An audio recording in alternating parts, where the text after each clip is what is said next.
Assalamualaikum warahmatullahi wabarakatuh. Saudara-saudara para pemirsa video ini yang kami hormati, alhamdulillah kembali kita bertemu dalam materi analisis komparatif, di mana pada 5 video sebelumnya kita sudah membahas tentang testi dengan berbagai macam keadaan variabel data yang dianalisis, baik itu variabel sampel besar, sampel kecil, sampel yang berkorelasi, dan sampel yang tidak berkorelasi. Selanjutnya kita akan membahas C kuadrat, di mana C kuadrat ini merupakan salah satu dari teknik analisis statistik non-parametrik. Oleh karena itu, C kuadrat termasuk teknik analisis komparatif yang tidak mensyaratkan analisis data, misalnya data tidak berdistribusi normal, kemudian data tidak homogen. Maka apabila prasyarat analisis tidak terpenuhi untuk statistik parametrik, maka bisa digunakan statistik non-parametrik. Ada banyak tes statistik non-parametrik selain C kuadrat. Misalnya adalah uji median, uji tanda, uji Wicksohn, uji runtun, uji kenormalan, koefisien korelasi pangkat, dan lain-lain. Namun di dalam video ini kita akan membahas tentang C kuadrat. C kuadrat digunakan untuk data diskrit yang salah satu variabelnya tidak dipengaruhi oleh variabel yang lainnya. Kegunaan C kuadrat adalah untuk mengestimasi kemungkinan adanya beberapa faktor yang menyebabkan adanya hubungan selain faktor kesalahan sampling.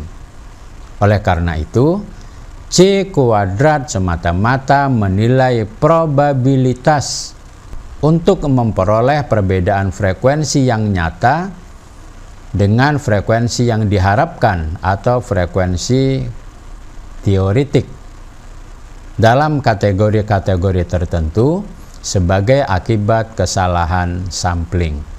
Ada beberapa hal yang perlu diperhatikan dalam menggunakan C kuadrat, yaitu pertama, C kuadrat digunakan untuk menganalisis data yang berbentuk frekuensi. Yang kedua, C kuadrat tidak dapat digunakan untuk menentukan besar atau kecilnya koefisien korelasi dari variabel-variabel yang dianalisis. Kemudian yang ketiga, C kuadrat pada dasarnya belum dapat menghasilkan kesimpulan yang memuaskan. Hal ini kita pahami karena C kuadrat merupakan teknik analisis statistika non-parametrik. Kemudian yang keempat, C kuadrat cocok digunakan untuk data kategorik, data diskrit, atau data nominal. Cara memberikan interpretasi terhadap C kuadrat adalah dengan menentukan DF atau DB. Setelah itu berkonsultasi dengan tabel harga kritik C kuadrat. Selanjutnya membandingkan, kemudian memutuskan apakah hipotesa 0 ditolak atau diterima. Dengan ketentuan pertama, bila harga C kuadrat sama atau lebih besar dari tabel C kuadrat, maka hipotesa 0-nya ditolak, berarti hipotesa alternatifnya diterima. Yang kedua yang harus diperhatikan, bila harga C kuadrat lebih kecil dari tabel C kuadrat, maka hipotesa 0 diterima dan hipotesa alternatifnya ditolak. Ada beberapa teknik analisis C kuadrat sesuai dengan karakteristik variabel yang akan dianalisis. Untuk itu akan kita bahas satu persatu, dilengkapi dengan contoh penggunaan atau contoh perhitungannya. Yang pertama adalah C kuadrat untuk variabel tunggal. C kuadrat untuk variabel tunggal apabila variabel yang akan dianalisis menggunakan tes C kuadrat di mana sampelnya hanya terdiri dari satu kategori saja. Misalnya, dalam suatu kegiatan penelitian dilakukan untuk mengetahui efektivitas penggunaan kurikulum baru di SMA. Penelitian dilakukan terhadap guru-guru SMA sebagai responden sebanyak 100 orang. Kepada guru-guru tersebut diajukan pertanyaan tunggal, bagaimanakah pendapat Bapak Ibu tentang penggunaan kurikulum baru di SMA? Lalu jawaban dari pertanyaan tersebut diberikan beberapa opsi. Pertama, kurikulum baru lebih efektif dari kurikulum sebelumnya. Yang kedua, kurikulum baru tidak efektif dibandingkan dengan kurikulum sebelumnya.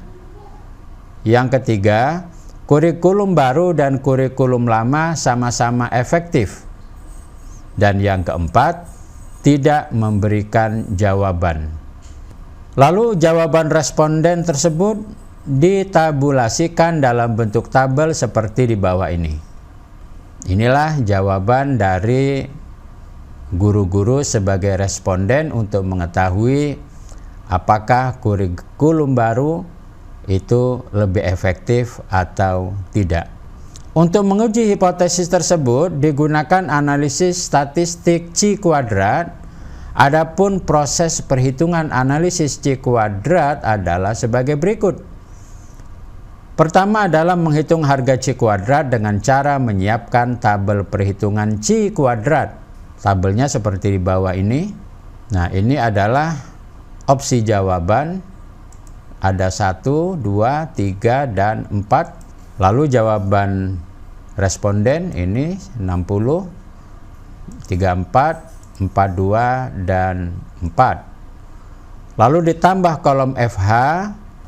Kolom FH ini diperoleh dari jumlah responden ada 140 orang dibagi 4 jawaban, maka 140 dibagi 4 masing-masing adalah 35.